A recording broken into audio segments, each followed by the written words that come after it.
A 1980 D quarter can fetch up to $845. That's if it carries one of the rare filled mint mark errors. Let's break down exactly what to look for. If you just toss a 1980 quarter in a jar, you'll usually see coins trading in the range of 25 cents up to $2 for common grades.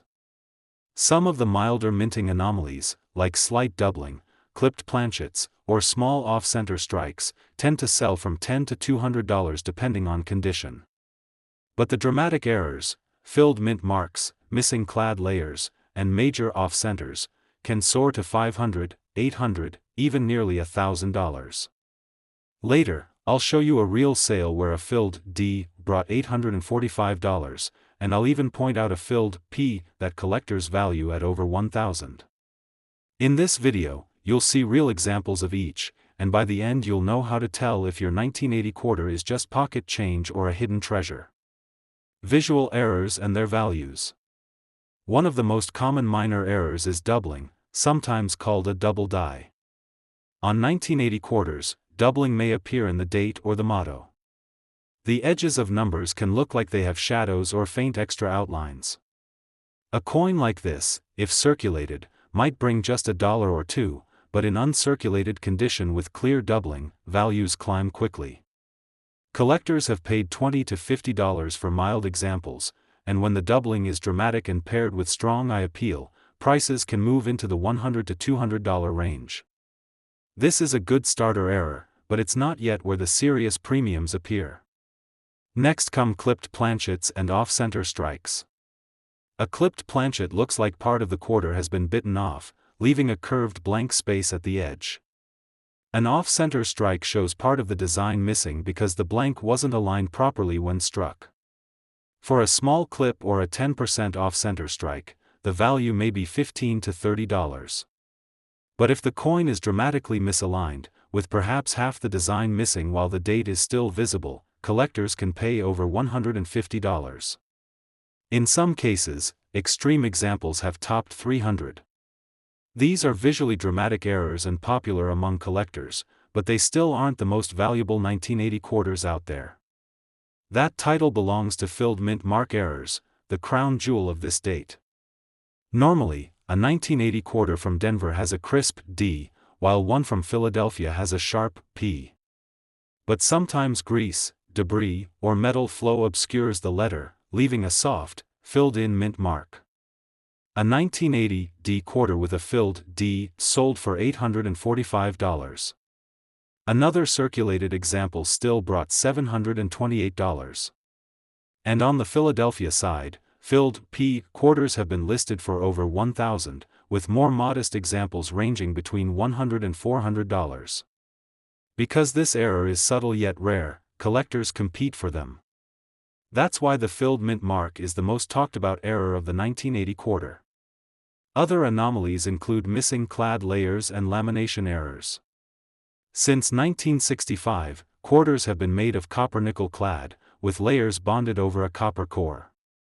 If the outer layer peels away, you'll see a darker patch of copper where the design is missing. A 1980 quarter with a large missing clad area can bring over $150.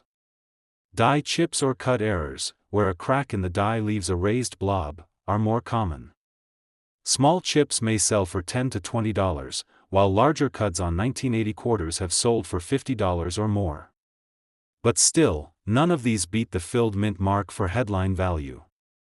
Historical context. Why were errors showing up in 1980?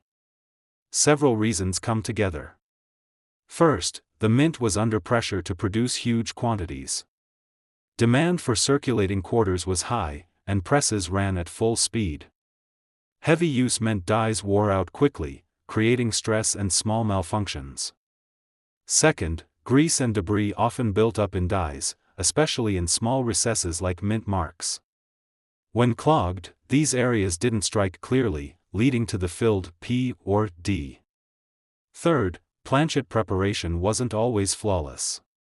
Blanks could be miscut or laminated improperly, causing clips or missing layers. And finally, striking pressure and metal flow in high-speed production could distort fine details. All of these factors created a perfect storm for the kind of errors that now command high premiums. It's important to note, these coins have no silver value. The metal is only worth face value. Their value is entirely numismatic, based on rarity, condition, and collector demand. Real sales and market insights. Now let's look at real numbers. A filled D quarter sold for $845. That's 3,000 times face value. Another filled D example sold for $728, even in circulated condition. On the Philadelphia side, filled P errors have been listed for over 1,000, with raw examples often trading between $100 and $400. Off-center errors also bring strong premiums. Mild examples sell for $15 to $30. But dramatic half-off strikes, especially when the date is fully visible, have sold for over $150. Clipped planchets can bring similar amounts, often $50 to $300 depending on size and placement. Double die errors vary widely. Modest doubling might be worth $10 to $20. Strong, bold doubling in higher grades has sold for $100 to $200 or more. Missing clad layers are eye-catching and can bring over $150. And die chips or cuds, while often minor, can still add $10 to $50 to a coin's value. But time and again, the filled mint mark takes top honors. If you spot one, it's worth the effort to authenticate. Here are a few tips for selling or collecting. Always compare carefully before assuming you found a rare error.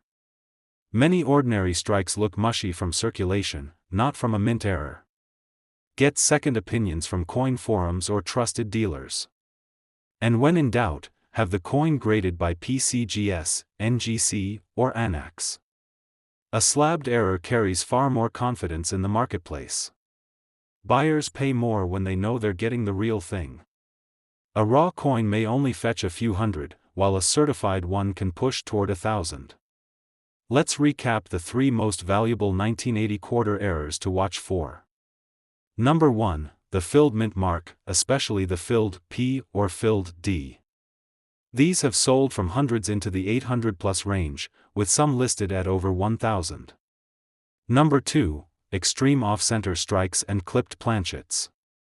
Coins with large missing portions of design but still showing the full date can bring $150 or more. Number 3, bold double die errors. These are scarcer but sought after, with higher grade pieces selling for $100 to $200 or more. So check your 1980 quarters carefully. A simple jar of change could hide a coin worth hundreds. One of them might even push close to 1,000. And make sure to subscribe, because in our next video we'll cover a quarter error that has brought over $10,000. You won't want to miss that.